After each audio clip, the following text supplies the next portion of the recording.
शेतकऱ्यांच्या प्रश्नावर या हिवाळी अधिवेशनामध्ये कर्जमाफीची चर्चा झाली पाहिजे।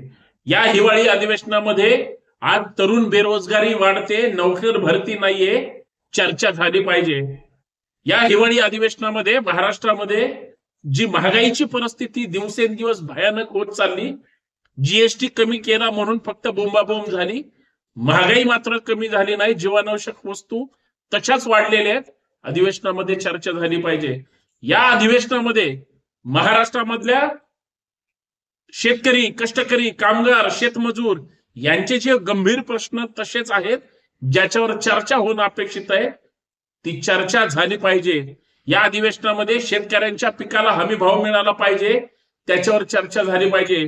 याच अधिवेशनामध्ये महाराष्ट्रात जी बोगस मतदार यादीचं प्रकरण भयानक वाढलेलं आहे, त्याच्यावर चर्चा झाली पाहिजे।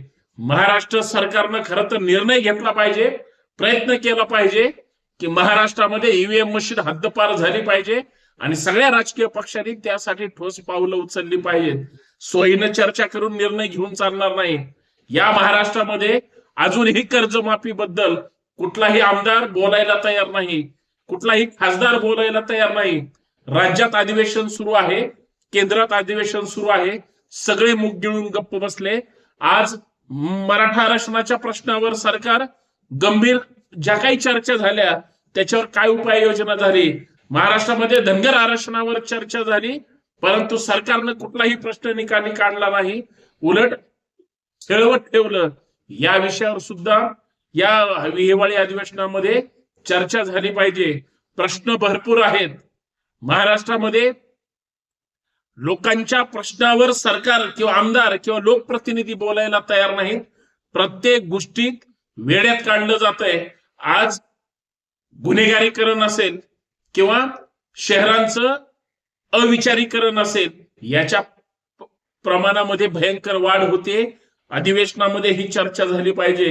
एवढंच काय, राज्याला विरोधी पक्ष नेता नाही, जो घटनात्मक पदावर बसणारा माणूस, जो राज्याच्या लोकशाहीची मुळं सरकारला वटणीवर आणणारा किंवा प्रत्येक गोष्टीवर भाष्य करणारा विरोधी पक्ष नेता हे महत्वाचं पद असताना सुद्धा राज्यामध्ये दोन्ही सभागृहामध्ये ना विधान परिषदेमध्ये विरोधी पक्ष नेता आहे ना विधानसभेमध्ये, याच्यावर सुद्धा चर्चा झाली पाहिजे। कारण सगळ्या गोष्टीचं मूळ जर सक्षम नेता बोलणारा तिथं नसेल तर त्या सभागृहामध्ये चर्चा होणार का? आणि जर या सगळ्या विषयांवर चर्चा नाही झाली तर मग शेवटी 6-8 दिवसांनी म्हणावं लागेल अधिवेशनामध्ये चर्चा झाल्या नाही, गदारोळ झाला आणि अधिवेशन वांझोटं ठरलं की काय, मग असं म्हणायला इथलीच लोक पुढाकार घेऊन पुढे येतील। आणि याच प्रमुख मुद्द्यावर मित्रांनो आपल्याला चर्चा करायची। सर्वांना नमस्कार, जय भीम, जय शिवराय। मी संतोष शिंदे। या सामाजिक विचारपीठावर आपल्या सर्वांचं मनपूर्वक हार्दिक स्वागत। विनंती एवढीच आहे की हा व्हिडिओ शेवटपर्यंत पहा, जास्तीत जास्त शेअर करा, सगळ्यात महत्वाचं बेल आयकॉन प्रेस करा, नोटिफिकेशन ऑल ठेवा आणि इतरही या चॅनलवर चांगले व्हिडिओ असतात तो सुद्धा पाहण्याचा प्रयत्न करा आणि कमेंट करायला विसरू नका, लाईक करत जा। हिवाळी अधिवेशन आज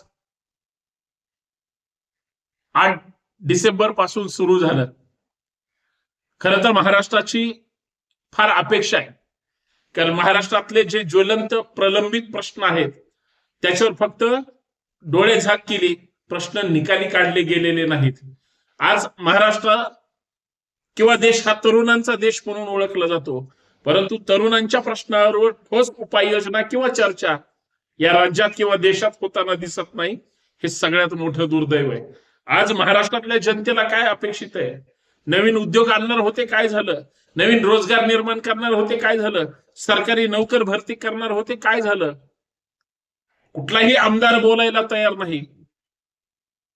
आज आमचा महाराष्ट्र पुरोगामी महाराष्ट्र म्हणतो, शिवराय फुलेशाह आंबेडकरांचा महाराष्ट्र म्हणतो आणि त्याच फुलेंच्या महाराष्ट्रामध्ये महात्मा ज्योतिराव फुलेंचा वाडा, त्यांच्याच सत्ताधारी पक्षाचा एखादा मंत्री उठतो आणि मला चालवायला द्या म्हणतो।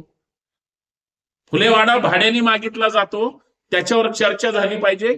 कारण कुठलंही स्मारक, कुठलीही महापुरुषाची अस्मिता असं कुणाला चालवायला भाड्यानं देणं सरकार इतकं डबघाईला आलेलं नाही. सरकारकडे पैसा आहे. पुरातत्व विभागाच्या ताब्यात हे सगळ्या गोष्टी असताना सुद्धा याच्यावर का आक्रमण केली जातात? याच आमदारांना, मंत्र्यांना महाराष्ट्रातल्या महागाईबद्दल बोलायला वेळ नाही. आज महागाई इतकी भयानक वाढली, लाईट बिलापासून प्रत्येक जीवनावश्यक गोष्ट महागाईमध्ये वाढत चालली. एकही आमदार किंवा सत्ताधारी विरोधक बोलायला तयार नाही. राज्याला विरोधी पक्ष नेता सुद्धा नाही. त्याच्यावर चर्चा झाली पाहिजे. महाराष्ट्रात चर्चा बाकीच्या होतात. एकमेकांच्या कुरघोडीचं राजकारण होतं, फोडाफोडीचं राजकारण होतं, पण महाराष्ट्रातल्या शेतकऱ्याच्या प्रश्नावर कुणीही बोलायला तयार नाही.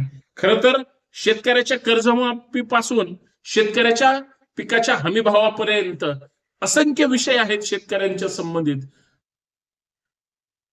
म्हणजे फळ उत्पादक शेतकरी आहे, ऊस उत्पादक आहे, सोयाबीन उत्पादक आहे, गहू ज्वारी मका उत्पादक शेतकरी आहे, प्रत्येक धान्य उत्पादक कापसापर्यंत शेतकरी उत्पादन करतो. कांद्यापासून बांधापर्यंत कुठल्याही शेतकऱ्याला जर न्याय मिळत नसेल तर मग ह्या सरकारचं करायचं काय? हिवाळ्याच्या गुलाबी थंडीमध्ये जर नागपूरला अधिवेशन सुरू असेल आणि तिथं जर हे निर्णय होणं अपेक्षित असताना जर चर्चा झाली नाही तर मला असं वाटतं हे वांझोटे अधिवेशन फक्त नेत्यांच्या सोपस्कारांसाठी चालवले जातील असं म्हणायला वावगं ठरणार नाही. म्हणून याच्याकडे गांभीर्यानं पाहिलं पाहिजे. आज बरेच प्रश्न आहेत. आरक्षणाच्या प्रश्नावर महाराष्ट्राला झुलवत ठेवलं. काय झालं? 2 सप्टेंबरला जरांगे पाटलांना चर्चा झाली होती. 3 महिने होऊन गेले.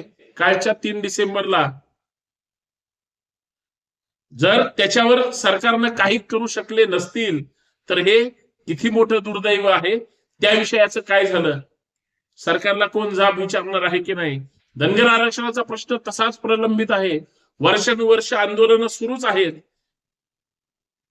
खोट्या शब्दा गाऊन लोकप्रतिनिधी झाले, पण सभागृहात गेल्यानंतर ते तिथं म्हणजे आरक्षणाचं अ काढायला तयार नाहीत आणि धनगराचं ध बोलायला तयार नाहीत. ही जर वस्तुस्थिती असेल तर आरक्षण प्रश्नावर सरकार या अधिवेशनामध्ये काहीतरी ठोस चर्चा करणार आहे की नाही? लोकांचे भावनिक मुद्दे आहेत, लोकांच्या जिव्हाळ्याचे मुद्दे आहेत, महिला सुरक्षेचा मुद्दा आहे, अन्याय अत्याचाराच्या संदर्भातला मुद्दा आहे. आज कित्येक गुन्हेगार मुकाट फिरतायत आणि कित्येक गुन्हेगारांना मुकाट सोडलं जात आहे, पकडलं जात नाही. लॉ अँड ऑर्डर राज्याची ढासळून गेली. हिवाळी अधिवेशनात चर्चा होणार आहे की नाही?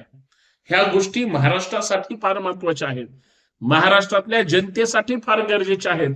परंतु या विषयावर चर्चाच होणार नसेल, या विषयावर कोणी बोलणारच नसेल तर मात्र सगळं संशयास्पद आहे. तेरी बी चूक आणि मेरी बी चूक असं जर गणित असेल तर सर्वसामान्य जनता म्हणून आम्ही काहीतरी बोललं पाहिजे. अन्यथा महाराष्ट्राचं हीच लोक चुकीच्या मार्गाने ह्या सगळ्या गोष्टी घेऊन जातील, हे मला या ठिकाणी ठामपणे सांगावं लागेल. आमच्या मूलभूत प्रश्नांना सरकार, लोकप्रतिनिधी बोलायला तयार नाहीत. केंद्रात पण नाही आणि राज्यात पण नाही. सगळे मुख गिळून गप्प बसले. आणि मग हाच प्रश्न ज्यावेळेस विचारला जातो त्यावेळेस तो कुठं विचारायचा?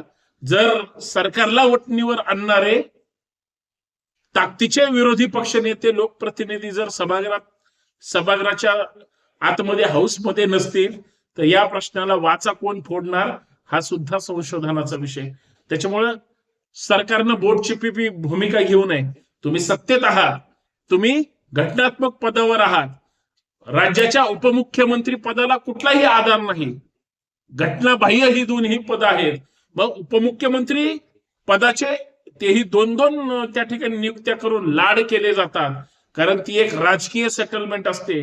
मग घटनात्मक पदावर मुख्यमंत्र्यांचे इक्विलंट जर विरोधी पक्ष नेता असेल राज्याचा तर मग ते पद रिक्त ठेवणं हे घटनात्मक राज्याच्या लोकशाहीला परवडणार आहे का, शोभनीय आहे का, याच्यावर सुद्धा विचार झाला पाहिजे. नुसतं बोलाचा भात आणि बोलाची कडी झाली नाही पाहिजे. आणि अधिवेशनामध्ये असंख्य भरपूर विषय आहेत, असंख्य लोकांचे प्रश्न सुद्धा आहेत, असंख्य लोकांना बऱ्याच गोष्टी मांडायच्या. फक्त लोकांना विकत घेतलं जाते म्हणून कुणाच्याही तोंडामध्ये बोलण्यासाठी शब्द उरलेला नसल्यामुळं गुलामांच्या फौजा जर तयार झालेल्या असतील तर लाचारीचं पीक आल्याशिवाय राहणार नाही. आज राज्यामध्ये ती परिस्थिती आहे. म्हणून अधिवेशनामध्ये सर्वांग सगळ्या मुद्द्यांवर सत्ताधाऱ्यांच्या सुद्धा मागण्या पूर्ण झाल्या पाहिजेत, पण विरोधकांच्या सुद्धा मागण्या मांडू देऊन त्याच्यावर चर्चा करून त्या सुद्धा मान्य केल्या गेल्या पाहिजेत. तर राज्याचं हित साध्य होऊ शकतं, साधलं जाऊ शकतं.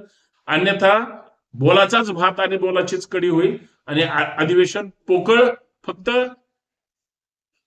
जनतेचा पैसा विनाकारण पाण्यात जायला नको, हे मला या माध्यमातून सांगायचंय. काय होईल, काय मुद्दे मांडले पाहिजेत, तुम्ही सुद्धा नक्कीच कमेंट करून आपण चर्चा करूया. परंतु लोकशाही जिवंत ठेवण्यासाठी तुम्ही आम्ही वैचारिक संघर्ष करत राहूया. धन्यवाद. जय शिवराय. व्हिडिओ जास्तीत जास्त शेअर करा.